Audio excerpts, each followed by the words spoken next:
Hey guys, so this is going to be my review for Doom Eternal.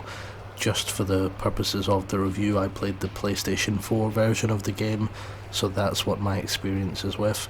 And I just wanted to share my thoughts and opinions on this game with you all and give you my personal score at the end of the review. So I hope you all enjoy it, and thanks for listening. They absolutely nail the gameplay. Um, there are ways that you can upgrade your character, different abilities you can get. There's also different things that you can do throughout the game, like double jump, you can dash, you can platform, you can swing off hooks and stuff. Outside of just the platforming areas, I mean during actual gameplay with the demons, there are platforming areas that you can use to your disposal to get away from demons and stuff. When you get all these things together, at first it's a little bit overwhelming, but within like an hour of having all of these abilities together, you master them because they all just connect so well, and it becomes this fluid motion where you're not even thinking about what ability you're using. You're just, oh wait, there's a gap there, and there's a ledge. Okay, I'm gonna jump up, flip off, double dash in midair, then land on the next area and dash away. It just becomes natural. And like I said, there's different upgrades that you can get, not just to your weapons but to your character. That, for example, there's one where you can control in midair a lot more precise, so you can jump up and you can move the character so that he lands exactly where you want him. There are other ones where you can do gore kills much quicker, so you can get in and get out. There's loads of different abilities and stuff to tailor the Slayer to your style of gameplay and how you best feel suited. But gameplay, it's just so precise, snappy, quick, and everything you do with a purpose, it just feels the way that you want it to feel. Gameplay is 100% the king of this game, and it's done so well.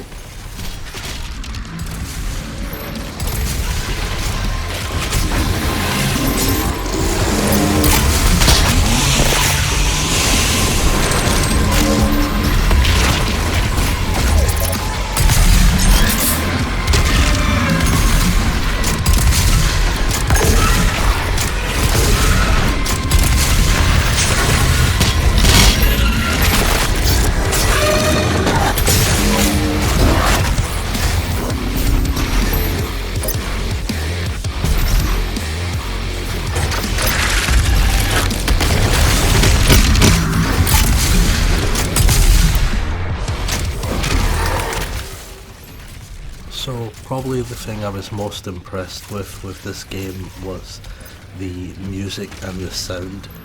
A lot of people don't really talk about just how important good music and sound is to video games, but this game is a very good example of how, when this is done really well, it can add a whole different layer to the video game.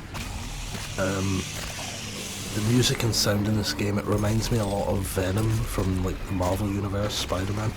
And the reason I say that is because it's got this almost symbiotic relationship with the gameplay, in that the gameplay is driven forward by the aggressive, pulsing drive from the music, and then the sound effects from like the plasma rifle or any of the other amazingly well designed weapons in the game. They all have this incredible, satisfying feel and sound to them that just adds like another layer to the music. But the heavy metal, like rock tracks that play, it's almost like when you're in a car and you listen to music really loud. It's the old kind of theory is that it makes you drive faster and more reckless. Well, that's what happens with the music in this game. It's pushing you at all times to be as fast and frenetic and quick and decisive and brutal and devastating. It's trying to help you become this god, this slayer that's just able to rip through waves of demons and there's this amazing relationship with the gameplay and the music to where they just combine, and at times they almost feel like they're just one, they're intertwined, and it's honestly one of the best examples of how sound in a video game, when used well, is really at times that it's the best aspect of this game, I feel.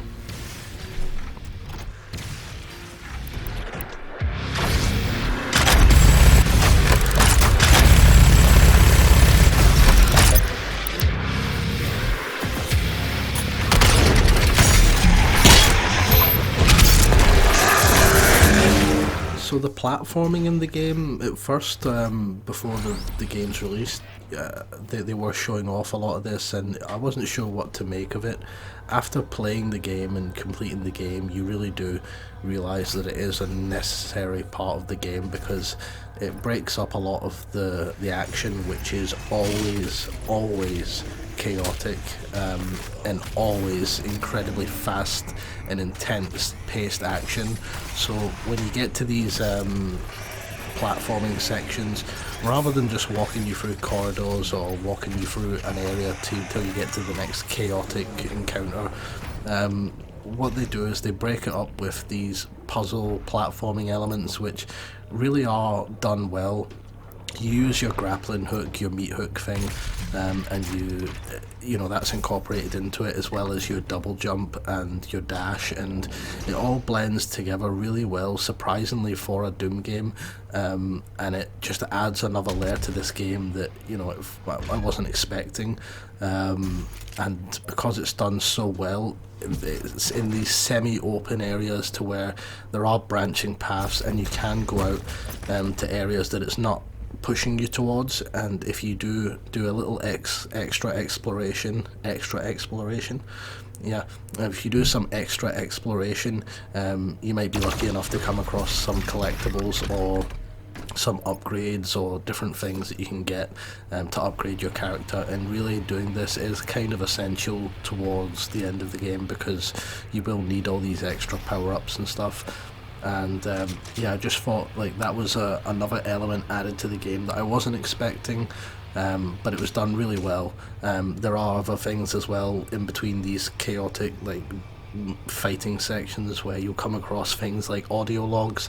One in particular that stood out to me was there's an area where you're going through the city and you keep finding audio logs, and it's this scientist, and she's just discussing. I think her, like, it's been a while since I played it, but she's discussing the, you know, the Doom guy, and she's discussing him and leaving notes. And at first, she's really not overly convinced that he's anything other than human.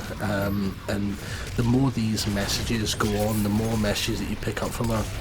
You see her transitioning from this person who really wasn't impressed or didn't think he was anything special, and by the end of it, her message is she's been convinced that he is some sort of god that's been brought down here to save us. And I thought the way that they done her and her messages alone were so well, because they were all throughout this certain area, and it was nice as a little break up to listen to her story almost in the background of everything you were doing. But that's just another little thing that you can find while you're out there, if you're willing to take the time and, you know, explore little corners that you wouldn't, you know, if you know that you have to go straight forward and there's maybe a little corner to the left. I always take that extra time, explore around the corner before moving on, because you always find little secrets in it. It really is worthwhile. So in Doom Eternal, you have this main hub world, which is essentially your ship orbiting in space, and this is called the Fortress of Doom, and it's one of my favourite parts of the game, actually, because it's this massive ship that you can actually go and explore. You have your own demon prison in the very bottom, the core of the ship, that you can go down, and you can essentially have like a little training area where you can test out new weapons and just release some steam and get used to fighting certain enemy types. But more than that, the ship exists almost not just as a hub world, but as a museum for the franchise itself. You there's all these different posters on the wall around the ship, and they're all blank. And when you find collectibles, you might find a poster that unlocks, and it's actually the soundtrack for Doom on the N64, or it might be for the original Doom, or something. Or you find these collectibles that, and when you go down into your ship and you go to your shelf, you'll have like all these little plushies on the wall. There's so many cool things, as well as like unlocks. You can go and unlock classic suits and these cool different armored suits and stuff that are all locked away, and different power-ups that are all hidden away in this ship. And exploring this Fortress of Doom, it's just like a homage to everything that you love about the series, and it's an example of how much love and care was put into this game. The fact that they took the time to add that much depth and that much love and care into just your hub world area. I mean, it shows the people that were making this game that they really did have a passion for Doom and for the history of this franchise.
So, I think it's almost impossible to talk about this game without talking about the monsters.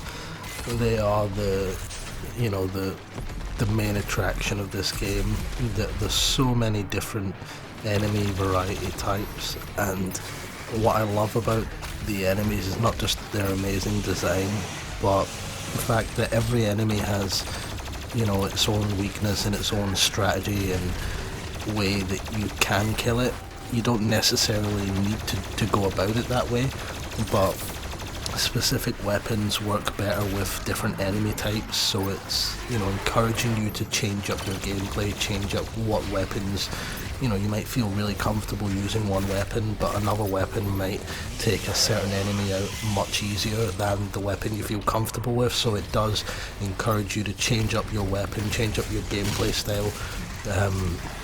But the two enemy types that really stuck out for me in this game are the Whiplash, which is like this half snake type demon, which is incredibly fast, can dodge a lot of your attacks, and it's just such a really cool design. And then my favourite demon from the game is the Marauder. I mean, when I first encountered that thing, it was it was like something came out of my nightmare, and at first I just didn't know what to do. I was getting my ass kicked by this thing. Towards the end of the game, I figured them out and figured out how to get rid of them, fairly easily, but they come at you wielding this big axe that is like your, with the same kind of energy that your sword has got. They've got this just almost predator kind of feel to them, and then on top of that they send out this demonic wolf that hunts you down. So not only are you fighting the marauder, but you're fighting this demonic wolf that keeps screeching these horrifying howls every time it's running towards you, and it's one of the best designed enemies in the game, and one of my favourite enemies I think I've ever faced in a video game. And then there's also, I'm forgetting the name of this one, it might be the, sorry, that's my phone, it might be the, what is it called, the Doom Hunter, I think it is, where it's like this big robot, it's like a kind of half tank, half big giant fucking demon thing, and that thing as well is so much fun to fight, because, you know, you need to take out the shield, and the, you know, it's just such a fun enemy to go up against.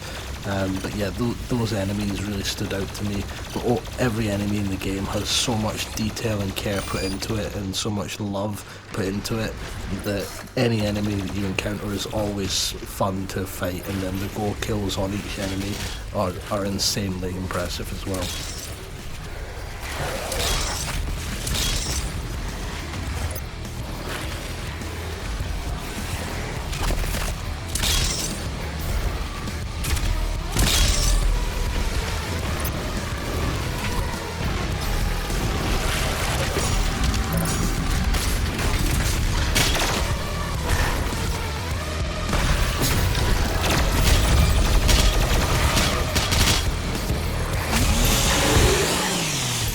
Can't talk about the enemies without talking about what we need, the tools at our disposal to take the enemies out, and the weapons in this game, you know, out of this world. So much fun to play. I don't think there was one that I disliked. Maybe the rocket launcher. I wasn't a big fan of the rocket launcher, but it did have some good attachments, some upgrades that made it more enjoyable for me. But you know, the difference with this game compared to 2016's Doom is obviously the meat hook, the almost like a grappling hook that you get in the game that you can use to propel you towards demons, to escape them, and it's such a simple thing that they've added, but at the same time it adds so much to the game, and so much to the movement and the way you know, go through these waves of demons. And then on top of that, combining it with the super shotgun, I mean, it's one of the best things that you can do in a video game, is just pull yourself across to a demon, then blast it in the face, and hear the body parts of this demon, the wet sounds of these fleshy parts of, you know, whatever this demon is, landing on the ground, and as it slaps to the ground, as each piece crumbles, and you feel like you are the most badass thing in the world when you do that to an enemy, especially when you get one of these enemies, one of the big ones that's right at the end of its life. He's got barely any health left, and you grapple over and blow a hole through this thing. I mean, it's so satisfying. You've got the plasma rifle, which just sounds like something out of the old Aliens movies. What else? You've got your chainsaw, which it never runs out of fun using that chainsaw. The only chainsaw that I've ever enjoyed more in a video game is the Gears of War chainsaw. What else? You've got so many guns in this game that just they change up the gameplay, they change up how you attack the enemies, they change up the way you need to move using these weapons, and then on top of that, every weapon has got like a different attachment and upgrade to it that allows you to shoot each of these weapons in different ways, and it's just so much fun. I love the weapons in this game. Graphically, the game is outstanding. Every area of the game has so much care and detail put into it. The environments are insane. I mean, there's a huge variety of different locations and places that you go in the game. You can be in blizzarding cold ice areas, you can be in the depths of hell with nothing but suffering, scorching flames, and just pure evil surrounding you. You can be in like a normal human city, you can be in like these very traditional sci-fi, like labs and a spaceship. You could be in outer space in different areas. It's just, there's this level where you face the can maker where everything is like this mythical different world, and it's just stunning. Everything about the way the game looks, the weapons, the effects from your weapons, the animations from the enemy deaths, just the way the enemies move. Certain enemies, like my favourite, the Whiplash, the way it just kind of curls like a snake and slivers around the map and moves at different speeds. It's just all an amazing thing to see. And then everything is so fast paced at times that you don't, it is very easy to miss a lot of this, but when you just stand there and you take it all in, it's really impressive.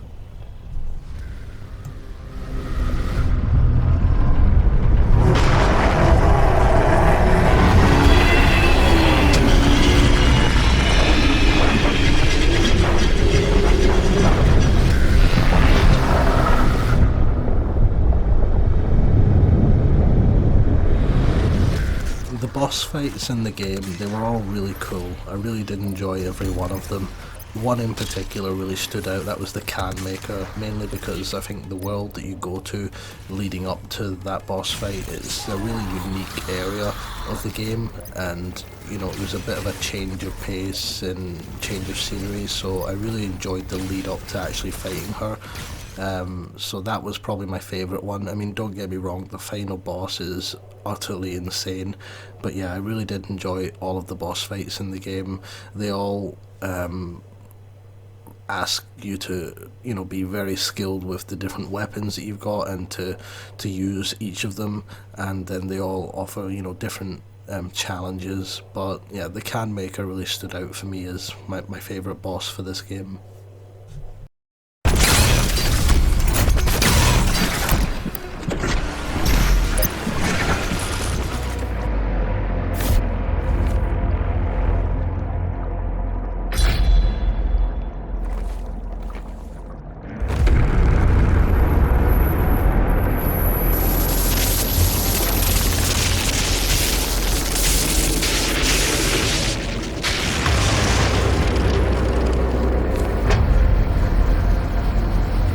I'm sure you want to try out your weapon first before we leave.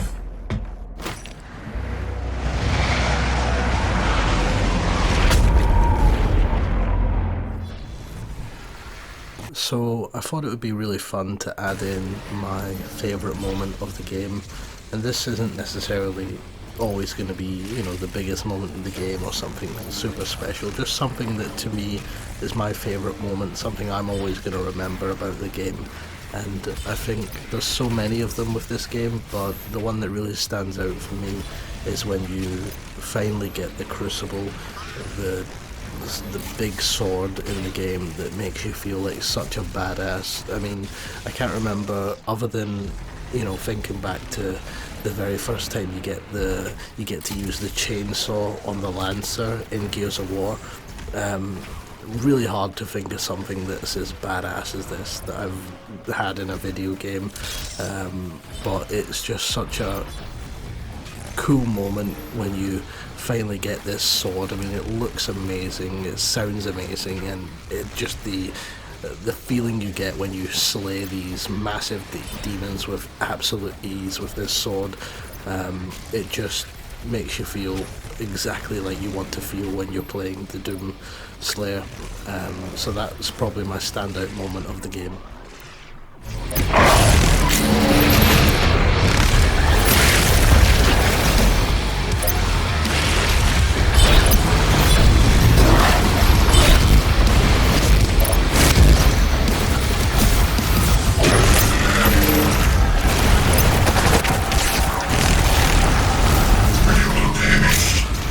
So unfortunately I don't have any footage of the online multiplayer, but I did want to take a little bit of time just to talk about it, because I want to be honest and open with these reviews, because I understand that they can affect a lot of people. It can be a big decision on whether someone goes out and purchases a game. So I always like to be honest, and for me, I just want to say the only aspect of the game that I didn't enjoy was the online multiplayer, and I think that's because I prefer the old school style multiplayer. I really like what they've done in Doom 2016, apart from the fact that it had a lot of server issues or whatever. Like, I just remember there being a lot of connection issues and getting into games, but the multiplayer in Doom 2016, that was what I was hoping for with the online multiplayer in Eternal, but they actually went down what I kind of felt like was more of a gimmick route, where one person is the Slayer and a couple of other people are playing as the demons. And don't get me wrong, I had a little bit of fun with it, but really it just wasn't for me, and it wasn't something that I ever felt like I was going to invest a lot of time in. I just wanted to try it out, see how it felt to be some of the different demons, and then play a couple of matches, but it never felt balanced to me. It always felt like one person was always just steamrolling over the other people in the game, and I don't know, I just never felt like it had the right balance, but they added a lot of features into it. The demons are a lot of fun to play, and there is a lot of customization and stuff, so I give them credit for that, but as I said, I was expecting or hoping more for the same kind of multiplayer with a lot of the issues fixed from Doom 2016. The only other aspect of the game that and this is more of a reach, just to put it out there, it's not so much anything I've got an issue with, because as you can tell from the review, I mean, I absolutely love the game, but I would have liked some more traditional horror areas of the game. I understand that there's a fine balance, that Doom is never going to be, you know, the Resident Evil like horror where you can feel your chest and you're terrified going around corners and stuff. It's always got that cartoonish kind of element to it, to where it takes a little bit of that away. But I would have liked some more, even just a couple of areas in the game where maybe some creature was stalking you and you had your weapons removed or something, and you felt like kind of very vulnerable. But I know that goes against what the Doomslayer is, but I don't know, I wish they'd found a way to create some sort of overpowered demon or something that had you like really kind of terrified and had you under pressure, just to add a little bit more horror into some areas of the game. But yeah, that, like I said, that's just a bit of a reach, just to say what I would have liked added to the game.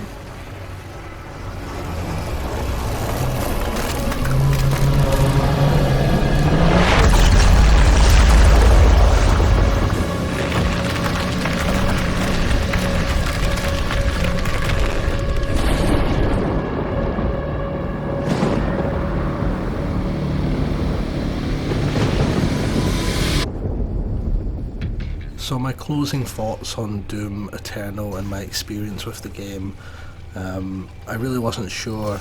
I mean, I knew I would enjoy it because I'm a big fan of Doom, but I wasn't sure if I was going to enjoy it as much as I enjoyed 2016, because I really rated that game highly and I loved that game. And there really isn't much difference between the two games. It's essentially just everything about Doom 2016 that was good turned up 1000, and then some extra stuff added that really adds to the game. But yeah, I had such a blast with it. Every area of the game, I felt like they nailed it. My favourite aspect of the game was just how well the sound design and the music played in with the gameplay. Much like in 2016, they nailed that as well, but with this game in particular, it just stood out so much more. You know, the weapons were amazing, especially the meat hook and the super shotgun. The enemies, the Marauder is one of the most, you know, memorable experiences of the game, and something I think I'll remember for years to come. The boss fights, the abilities, just the different areas of the game. It was just such a great experience, all coming together in what I think is a great example of something we really don't see much anymore these days, and that's a polished product that is released in its completed form. so many games these days are released and, you know, they're half-assed. They're like, you look at, I mean, I'm not going to name names because we're on a Doom review, but so many games are released with missing modes, areas that don't work right, things that just aren't the way they're meant to be, and it's not until like a year later that you really get what that experience was meant to be. This game is nothing like that. They've released a game that has been designed and perfected and polished in every way to give you just an amazing experience straight out the gate, and I love that they've done that, and I just think it's a phenomenal game, and I would recommend it to anyone. Even if you're not a first-person shooter fan, I would definitely say, I mean, it's cheap enough to get now that I would say anyone that comes across this on a sale, or if you're just even slightly intrigued by the game and you've not played it, it's 100% worth your money.